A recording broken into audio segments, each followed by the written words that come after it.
Le président Martin Fayulu a causé chaque jour à Bandakoloba.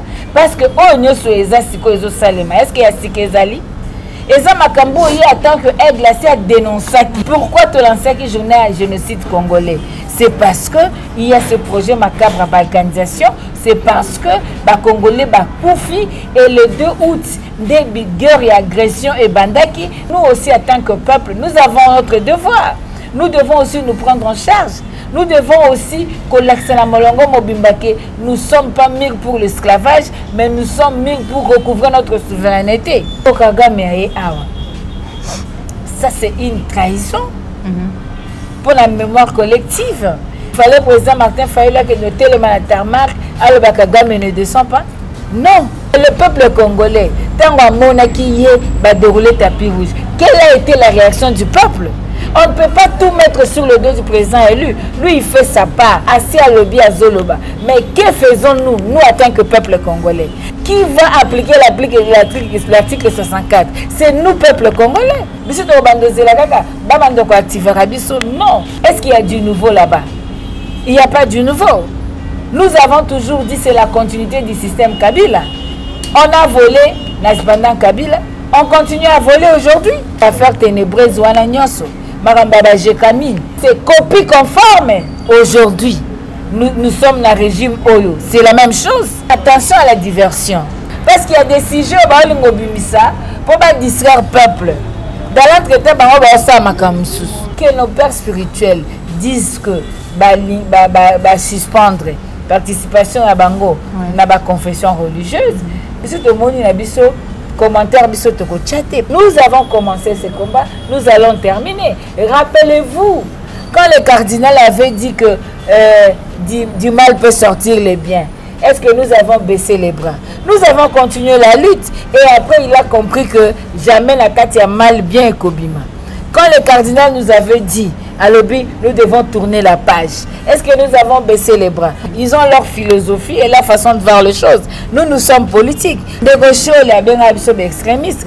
Est-ce que tout ça est là un problème? Le 9 octobre, Natera Sainte-Thérèse Anjili, nous avons fait un meeting. Est-ce que nous étions avec l'église catholique na meeting?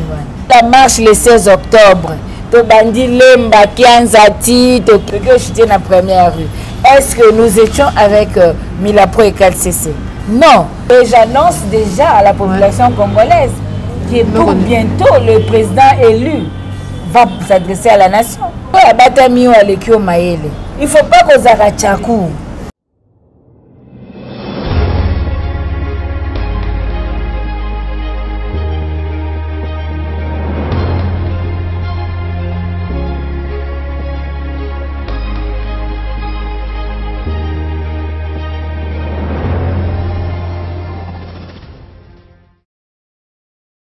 Bande Kobalandi à la chaîne de vérité, la chaîne qui vous informe en temps réel. Cliquez à la télévision, Botenabino. Vous allez belé ba ebozu libaku ya kula na maman Joël comme mukulu mwalilo. Na numéro ya sika o nazali na esengo ya kuyamba pona bino maman Chantal Moboni azali bongo moko ya ba communicant ya Lamuka azali bongo chargé de presse, chargé à communication, to pe porte-parole ya SID et le ngona vraiment de to kozabiyano na mituna ebele oyo bokomela ki maman Joël Kombe o pengai moko tant que mopanzi sango nazali vraiment na bosenga ete à répondre ba imboka o bazali ko s'inquiéter na ba question d'actualité politique o ezali bongo ko faire couler beaucoup d'encre de salive tozui na lombangu mingi to kangie penza na nzela parce que ba préoccupation vraiment ezali ebele mais to kolinga to e ba maman Chantal Moboni Bandeko balobi président Martin Fayulu a koyoka na te Kabila yibimbongo Congo do payer alobi le côté Paul Kagame aye na Kinshasa mwana mboka Martin Fayulu alobi le côté Uganda eko attaquer ba ADF na kati ya mboka na biso Martin Fayulu m'a dit alobi le côté l'église catholique on dirait à ces doses désolidariser na bandeko ya Lamuka to président Martin Fayulu alobi le côté sans plus tarder on les alimi au cours de cette émission, je dis déjà bonjour maman Chantal Moboni. Bonjour maman Joël, bote na bana mboka Congo bisika nyoso bozali. Nayoka ka esengo koyeba ke bozali ka ebele bolinga koyoka mongongo maman Chantal. Ebele pe babenga kingai mituna eleki ebele. Maman Joël paye ko kanganga penza na bisika kuto esengela kité to ça l'émission mais esengeli kana sala pona respect na za yango pana bino na pesi bino mbote. Mbote mingi maman Chantal Moboni ba congolais ba yambi yango na esengo mingi maman Chantal Moboni. Lolenge na mutu koloba na annonce nanga tout à l'heure Paul Kagame autaki ko ya kitina mabele na biso tomoni réaction moko te ya mwana mboka Martin Fayulu Madidi alors que toyebi ete yazali moko ya ba congolais oyo na courage nyonso na détermination nyonso asila koloba pe ya lobaka ete mutu azali ko kamba République démocratique du Congo ezali Paul Kagame mais boni Paul Kagame ye azongi alobi loko te lelo Uganda na mabele na biso akosala maye tozali komona na bilili Martin Fayulu akolobi loko te réaction na yo maman Chantal. Ok, merci beaucoup. Nakanisi le président élu Martin Fayulu azosa la haute politique. La haute politique Nazolo Banini. Vous voyez que le président élu Martin Fayulu, depuis déjà même la législature passée au Azaraka député national, il a dénoncé qu'il présence à la troupe rwandaise dans le Congo. Et c'est que même l'adresse à la nation, au Azaraka a l'habitude de chaque le 30 juin, chaque le 30 décembre.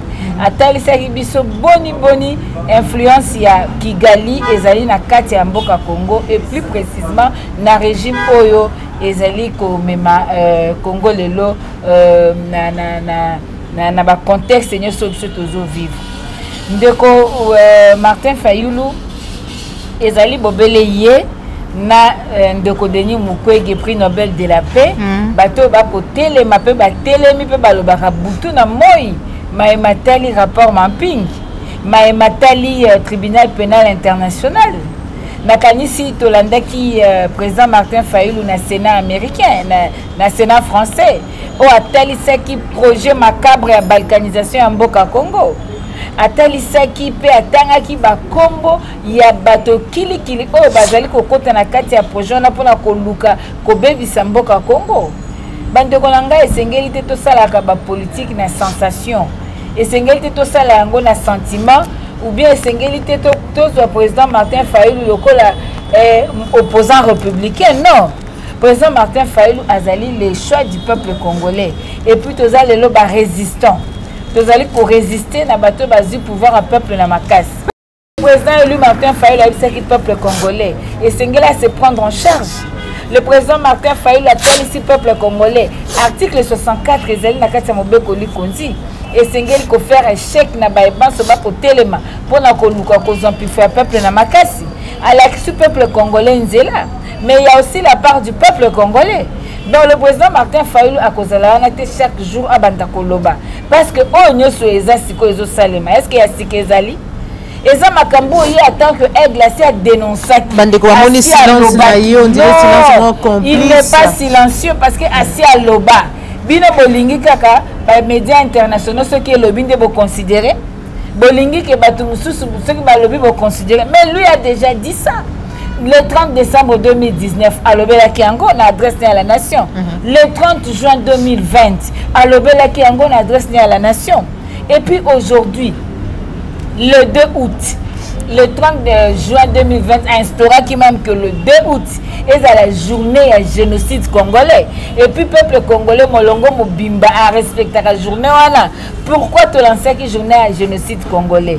C'est parce que il y a ce projet macabre à balkanisation, c'est parce que les Congolais ba koufi et le 2 août des guerres et agressions et bandaki ba koufi le là on a des fausses communes partout, le là on a bateau ba koufa qui na guerre à 6 jours, le là on a bateau bazo réclamer justice, on a des femmes violées, on a tout ça et ça conséquence. Il y a illégitimité. Assez à l'obéla qui est en gognoso. Maintenant, nous aussi, en tant que peuple, nous avons notre devoir. Nous devons aussi nous prendre en charge. Nous devons aussi collaxer la molongo mobimbake. Nous ne sommes pas mis pour l'esclavage, mais nous sommes mis pour recouvrir notre souveraineté. Ça, c'est une trahison pour la mémoire collective. À la journée internationale, il y a violence faite aux femmes. Oui. Pendant que tu as vu comment l'agression rwando-ougandaise est violée Bassina Est et Sali Bouzoba et Bouré Bakotambola et ces femmes réclament justice jusqu'à aujourd'hui. Nous avons aujourd'hui le prix Nobel de la paix. Oh, Babengi, réparateur de femmes. Oh, le lazo Bunda Moussala pour que la femme congolaise a recouvré dignité naïe. Mais aujourd'hui, il fallait le président Martin Fayulu que noter le tarmac à le Bakagame ne descend pas. Non. Est-ce qu'il fallait le président Martin Fayulu Aya à le Bakagame n'entre pas? Non. Parce que d'abord, ce n'était pas une information où on va publier qui a officiellement qui a quoi. Mais le peuple congolais, tant qu'on a qui va dérouler tapis rouge, quelle a été la réaction du peuple? On ne peut pas tout mettre sur le dos du président élu. Lui, il fait sa part. Lui, c'est l'aigle. Lui, c'est l'éclaireur. Lui, c'est le leader. Azola qui s'habitue de là. Assis à lobby à Zoloba. Mais que faisons-nous, nous, en tant que peuple congolais? Remettons-nous en cause aujourd'hui. Qui va appliquer l'article 64? C'est nous, peuple congolais. C'est à tout citoyen congolais que ce devoir est donné. À tout citoyen congolais. Maintenant, non, nous devons prendre nos responsabilités en main. C'est ça. Donc, de Joël, je pense que le président Martin Fayulu a beaucoup parlé là-dessus. Il continue toujours à parler. Et puis, il faut savoir, Bakano et Akoloba, président Martin Fayulu, vous m'avez présenté ici en tant que porte-parole. Chaque jour, je suis dans le média. Nous nous prononçons par rapport à telle ou telle autre question. C'est le président qui parle. Mais en tant que président élu, il ne peut pas commencer à parler chaque jour. Yemoka Bandolo Babou. Président qui a l'Obaka le 30 juin, à l'Obaka le 30 décembre, à l'Obaka ceux qui a Monique, il faut à l'Oba. Parce qu'on ne peut pas poser le roi à Tchakou, au Bandolo Babou, non. Il parle le temps à Monique, il faut à l'Oba, à sentir que le peuple a bosenga naé en tant que politique à côté là. Pourquoi je dois parler et qu'est-ce que je dois dire? Donc le peuple congolais aujourd'hui, la balle est dans notre camp. Nous devons d'abord, même la Bible est allée. Au début que bana basiwana o ba privé qui bango héritage. Tant que ba fanda qui balobi, nous avons droit à l'héritage parce que tous en moi la mobilité. Ceux qui biso de héritage au ténanya kozango, ils ont revendiqué et ils ont eu gain de cause. Ceux qui ont moko mutu tango fandi au moi qui était espace on a fandi les âmes qui il faut na élargir ba tante nangai. Yomoko mutu, il faut en impulsion.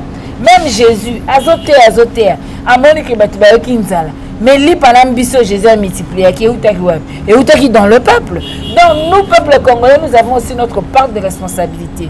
Le président, il lui fait son travail. Il l'a fait, il continue à le faire. Il a formé des disciples, il nous forme.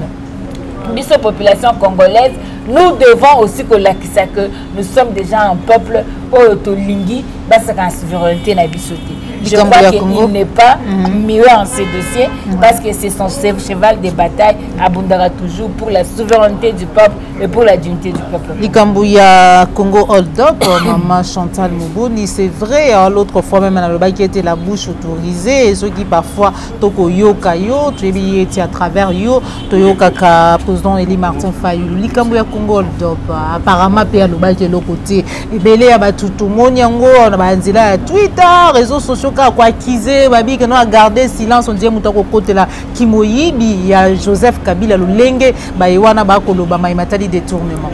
Ça c'est une distraction, on fait distraire le peuple congolais. Vous savez que Tozali n'a pas problème très cruciaux. Tozali n'a pas problème oyo bateau balobi qui va diriger peuple lelo et Seigneur va rendre compte de la population. Maintenant, mais la silence et à présent Martin Fayulu, entre guillemets, si et seulement s'il est silencieux. La paix sur date, le 30 juin 2020, le président Martin Fayulu a lobé là qui sur toutes les affaires ténébreuses, ils ont gangréné Mboka Congo. Alors il faudrait que la lumière soit faite et que la justice a salam salanaï. Bab dossier Boukangalonzo, bab dossier 1000 écoles parents, bab dossier à Jekami, bab dossier à fausse commune à Maluku, bab dossier. Il avait tout dit. Donc lui, en tant que président élu, il avait dit. Et il a continué à le dire. Dans nos communications, tout le Belarango chaque jour. Ça, les gens n'ont pas suivi. Ça, les gens n'ont pas entendu. C'est seulement parce que les médias internationaux et ça, les locaux, il faut bisoto zouangoto bandolo basus. Parce que lui avait déjà dit. Est-ce qu'il y a du nouveau là-bas? Il n'y a pas du nouveau. Nous avons toujours dit que c'est la continuité du système Kabila. On a volé, pendant Kabila, on continue à voler aujourd'hui. Aujourd'hui, tu les gelous aux à niveau. Procès à 100 jours de Soukandingen. Aujourd'hui, on continue à voler le peuple congolais. Donc, hier, on a volé. Ce n'est pas l'affaire du personnel du président Martin Fayoulou. Non. La justice doit prendre Makambongo en compte. Depuis que le président Martin Fayoulou a l'obaki, il faudrait que la justice ait l'indépendance. Adlakisi va faire ténébreuse ou anagnoso. Maramba ba jekamine. Ba makambu nyoso. Ya ba fausse commune. Ya ba dossier chebea. Ba dossier nyoso. A énumérer yango nyoso.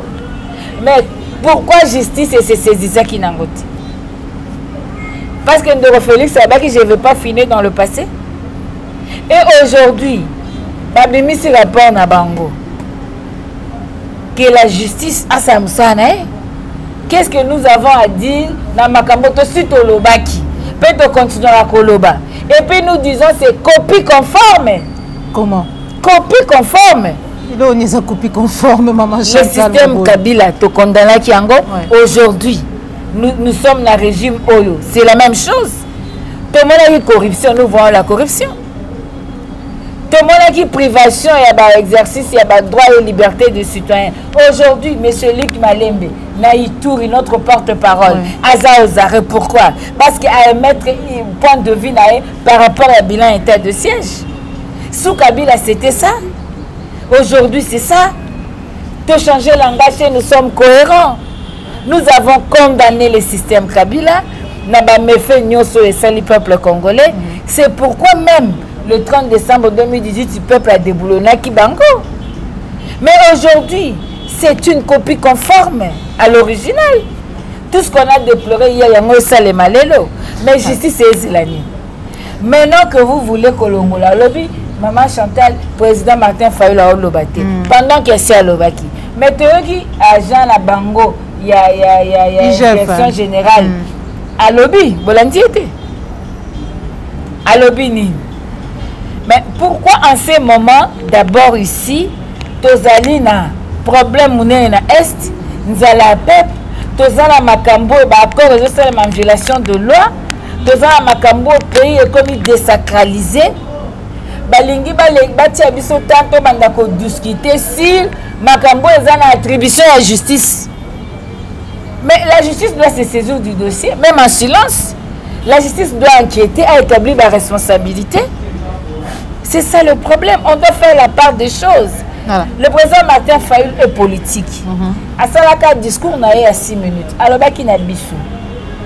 Alors, attention à la diversion. Il faut qu'au Québec. Parce qu'il y a des sujets pour distraire le peuple. Dans l'entretien,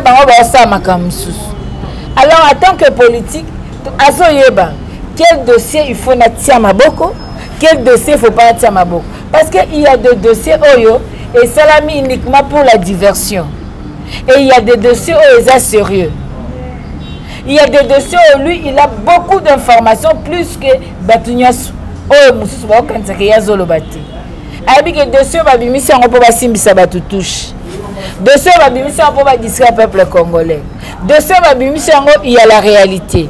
Et il y avait un cabinet de travail qui travaille. Et ça, il y a des éléments. Et ça, il y a des dossiers,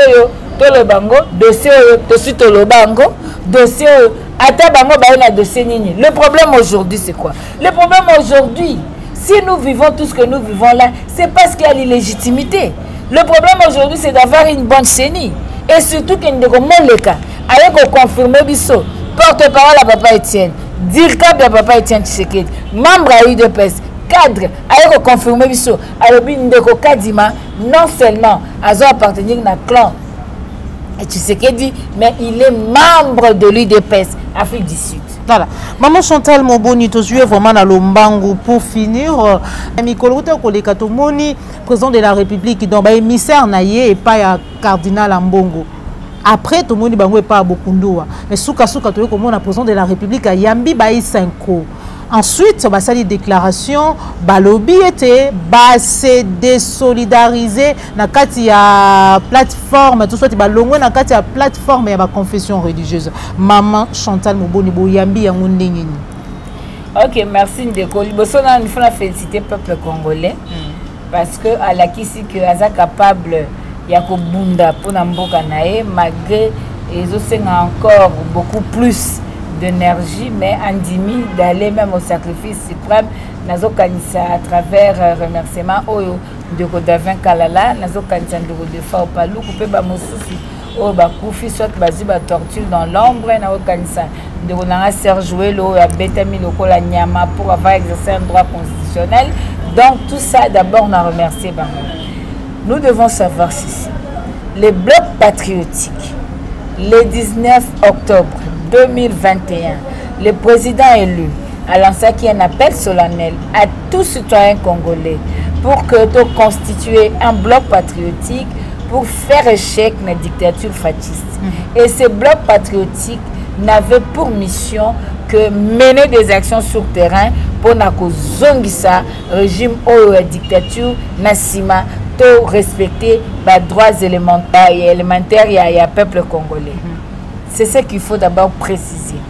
Et de deux, nous avons vu que nos pères spirituels, à travers Balaïka la Bango le 20 octobre, Basala qui paie appel. Et nous avons vu que les deux appels convergeaient. Parce que Zalaki n'a même but, il y a de politisation à Seni, de bonnes élections. Et qui veut de bonnes élections veut une bonne CENI dirigée par une société civile, une bonne CENI oyo influence politique ezali réduite, une bonne CENI oyo et proclamer les vrais vainqueurs de l'élection. Étant donné que la convergence y a vu ezalaki, nous avons estimé justifié de fondre les deux initiatives en une seule. Yango to mitika ki na maboko ya balaika kalse sena milapro oyo bazali sous gouverne et catholique na protestant pour na koluka mener ba action citoyenne, et ces actions n'avaient que pour objectif le salut de la République, parce que to boy to boma démocratie na mboka to lingu la souveraineté du peuple est réellement respectée. Donc c'était ça. Aujourd'hui Tozala qui peut c'est à préciser, on a vu comment on a injurié nos pères spirituels, on a injurié les cardinals, bamsou balobi ambon alingambon, bamsou baki ko vandaliser même bisika ya fanda. Donc il a été menacé et il est allé même à faire une déclaration pour dire qu'il était dans l'insécurité. Nakata vu province à Kinshasa. Tout ça, ça veut dire quoi? Ça veut dire que il y avait un problème réel entre bateau bazan à côté un peuple, na bateau bazali au pouvoir pour le pouvoir.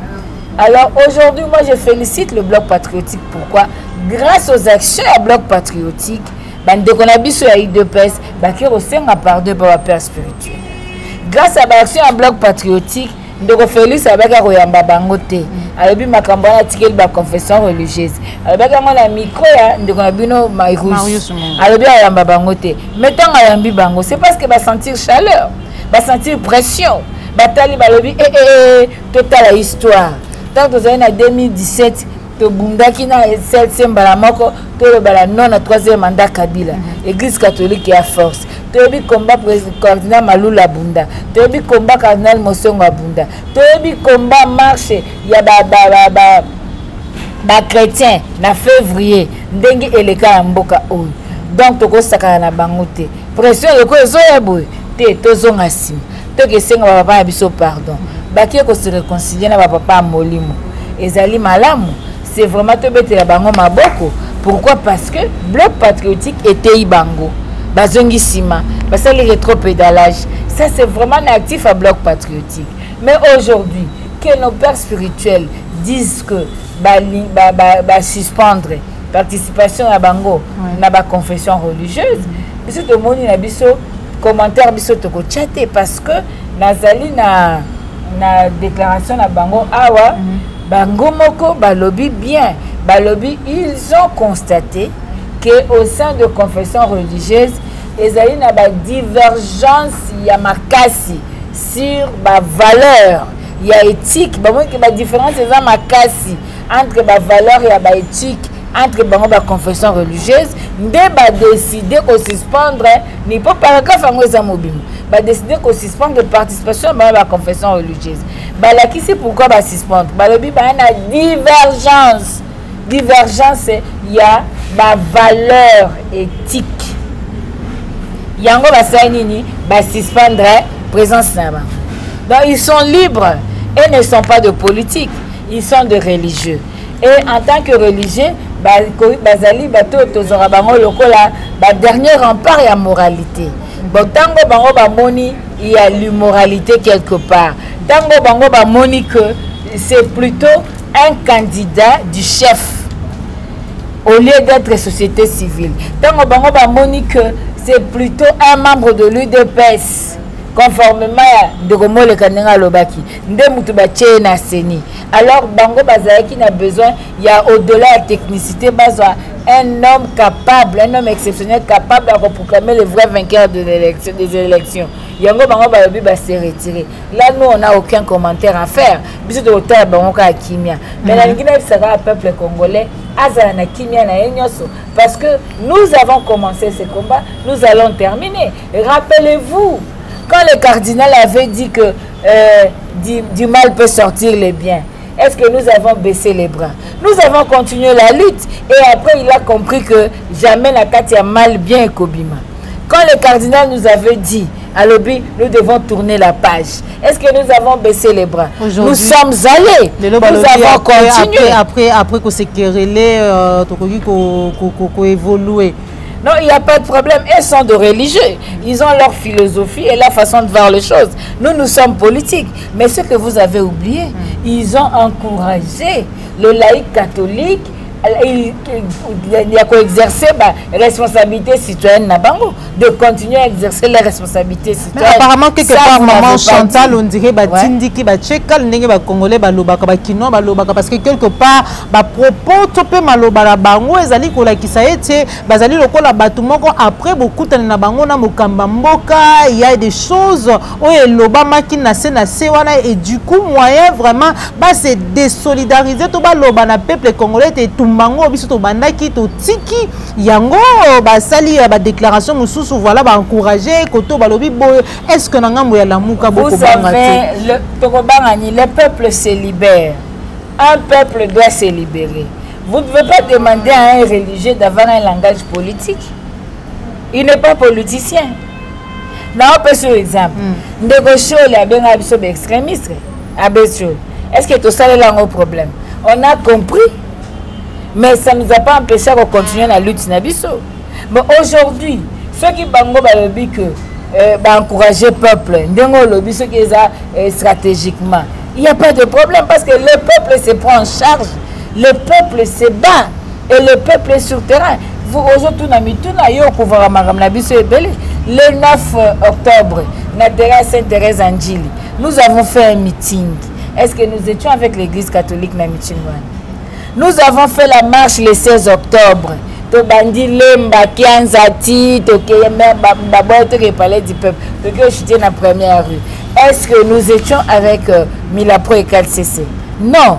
Et puis c'est bien stipulé, nous, dans l'esprit à bloc patriotique, c'est quelque chose qui est conjoncturel. C'est quelque chose qui est de circonstances. C'est pour arrêter la dictature fasciste. Et nous savons que l'article 26 est dans la Constitution.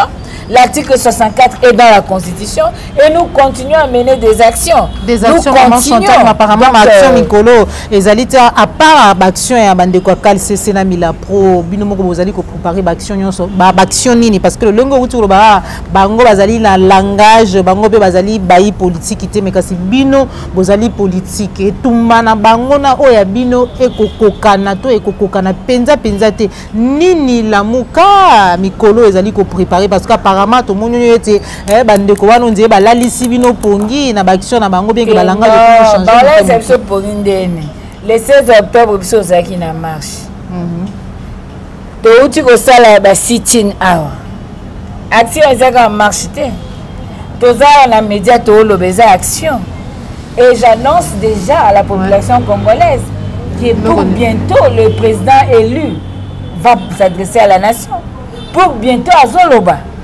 Et il faut attendre pour non, j'annonce déjà que pour bientôt l'aigle du Congo à Zoloba. Donc, Obi Mouto a batami ou Alekio Maele. Il ne faut pas qu'on s'arrête Tchakou. Parce que Tchakou a copié la Katinae. Mais l'aigle a yebaka comment avoir une longueur d'avance dans Makambu. Parfois, le silence est un langage. Quand l'aigle est calme, il est en train de parler.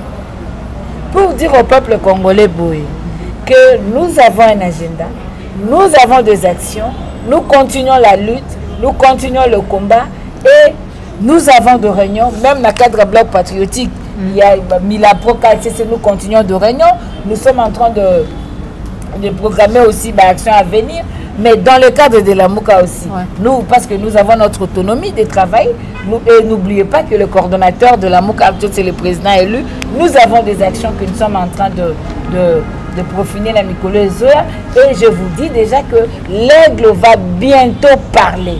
Et puis il faut quand l'aigle parle, il faut moi attacher ceinture. Parce que tant que l'aigle parle, il y a un cas de collage. Donc pour vous dire que les lots, Moutako ko discret peuple azati, Moutaya, Martin Fayoulou, Balobi Makamba, Alobite, assez à l'oba. Yebisa bango sikolobi, yango justice et salate, ponanim, pobino de bobi bo kamba. Justice et salate le côté pourquoi? Pobino boba bo finir passer. Il faut pas distraire le peuple. Aujourd'hui, ba Uganda na mabela ya Congo, tokondi mangote, eza normalité, tozo boyango, malgré nyoso ba osala. Uganda nous doit de l'argent. A defaki biloko la bisote, abomela ki bisonde batu. Aza condamné la Cour internationale de la justice. A futa tana nouté. Mais lelo oyo, Uganda azonga namboka la biso, dignité à Congo ezate, souveraineté à peuple ezate, et encore que l'article 214 de la Constitution, ils ont que avant ma cambia bongo salema, et sengeli loi moko ezala, et sengeli parlement, et ça la loi par rapport à l'Ikamboana, mais loi moko salamité, c'est en violation de texte. Porte-parole, il y a la police, à lobby, et aucun article, bino batubo côté les mélanges, lobby, il y a meki ko fouiller, attends, attends article 214, attends article 213, à Rosabiano nae. Vous savez, dans le Bakabutu na moi, le pan en famille, moi, je suis caractère. Si vous avez le pan en famille, il faut me coller à bana nyoso. Si vous avez le pan en famille, moi, il y a des défauts de qualité. Tout le bakango mikolo nyoso. Maman Joël, bakamboka na ba principe, na ba règle, na ba loi établie. Yango to rebisa peuple congolais. Zala vigilant. Comme maman na ba distraction té. Toyoka ki bazumbongo batindi na Namibie, ba ke somba ba mpiodi. Ba nango ba pe bona ne ba mpiodi ekiti. Mais tout na bango, parce que mbongo na ligne budgétaire nini. Tout na bango, ba ya nango lié na bonne année. Bongo le 1er janvier, le 2 janvier olia nini. Wana zaba populisme. Tolingi basala makambo yo et ko permettre que biloko ezala na tala malamu pona libela to ba binani ni bango ba kosala. Mais o ba ke ko somba po ba yela yo lia oganga be tango oganga ntaba tabake ko lia pondu yo mutozangi biloko akolia. Donc tokeba balobi kufanzala salaire a malongate zelaka 2022 babakisi le salaire pour l'année 2022 pour les apembe ya maponomi babandi propagande yo sikoyo okoteka voix okoteka bomoto na yo kaka po ba faire le propagande après 5 ans bazongise sous na passe. Non, peuple congolais fungola miso ngonga ekoki ya ko défendre mboka ya ko défendre mabele. Le président Martin Fayoulou abanda koloba yango azoloba yango pazokoba koloba yango. Le prix Nobel de la paix Denis Mukwege abanda koloba yango azokoba koloba pe azoloba yango ka lisusu olingi su nanya loba na yo o nyoso to mona le bango basi ba loba yo mbe peuple congolais prend tes responsabilités. Yo peuple congolais se remettre en cause. Olobingai, est-ce que j'ai joui de mes droits? Article 64. Et ça, yo tout citoyen congolais. Donc, inutile, il y a quoi incriminer le président Eli. Il fait son travail, il fait sa part. Maman Chantal Molobe Nabino, aye koloba, asalio aye par, yo moyoki, par nayo, ezawali. Matondo mingi maman Chantal Moboni bande ko balandi appliquer à télévision to jouer vraiment na lombangu mingi to jouer bisika même et sengela ki pe to été. Merci, on a confiance au bozali ko renouveler na katia la chaîne de vérité maman Chantal to komi na suki émission na biso na ete suki maloba mususu ezali ya koloba na population congolaise peuple congolais alandi partout dans le monde nanzela appliquer à télévision. Peuple congolais, le pays va mal. Mon Congo va mal. Kolanda ba campagne cosmétique au salade. Mon pays va mal. le Congolais a perdu sa dignité. La femme congolaise a perdu sa dignité. Nazotu Nayo, femme congolaise. Journée internationale à la violence faite aux femmes. Agresseur à Congo va dérouler tapis rouge. Comment tu vas célébrer le 8 mars? Oezoya. Ola taka pagne. Omelaga Massan. Célébrons autrement le 8 mars. Nazo benga la conscience à la femme congolaise. Ceux qui sont violés, c'est nos femmes, c'est nos enfants, c'est nos frères, les alibas sœurs Nabiso. Bao bakata bakingo biso. C'est nous qui souffrons. Le bourreau, basa la loi. Olingi kato continue bongo non. En tant que femme, passe à Kobota, Téléma, Lamuka, Loba non, Loba stop, Namakamba motindo. Totika distraction, totika diversion, totika kopesa tala ba théâtre wana ya ba feuilleton, ba tchelelo oyo, lobi ba changer oyo, nyoso wana Kadiosha News, pose à formol, opose à l'essentiel, tout se focaliser dans l'essentiel. L'essentiel aujourd'hui, c'est avoir des institutions légitimes qui passent par des bonnes élections. Des bonnes élections viennent et il y a une loi à malam. Électorale, la loi portant organisation fonctionnement SNI, Yango Tolobi, Bisso Nyoso, tous à la debout. À bientôt, le commandant du peuple va parler. Bisso Nyoso, Matoya Kosenzela, Tozela, le commandant du peuple. Ce n'est plus pour longtemps. Akoloba peuple naïe, Akoloba Nini. C'est ça. La plus grande question à Kolobanini. Merci à maman Chantal Moboni. Merci à Joël Gona gauche chasseur d'image. Je vois qui ma caméra cordeau puis ma fouille pour la yombe. Na bosanité Jacques Makabou. On est allé équipe les allés kosunga maman Joël comme na musala. Ya kopé Sabino basango à temps réel, mais surtout basango ya solo. Mais ya Mambi Matali Mboka na biso République démocratique du Congo. Tokutani bongo mbala simasuki nkolo abateli biso. C'est pas une émission. Likez et partagez. Zalim bala liboso na biso. Kobo sanate ko s'abonner na kati ya la chaîne de vérité, la chaîne qui vous informe à temps réel. Au revoir.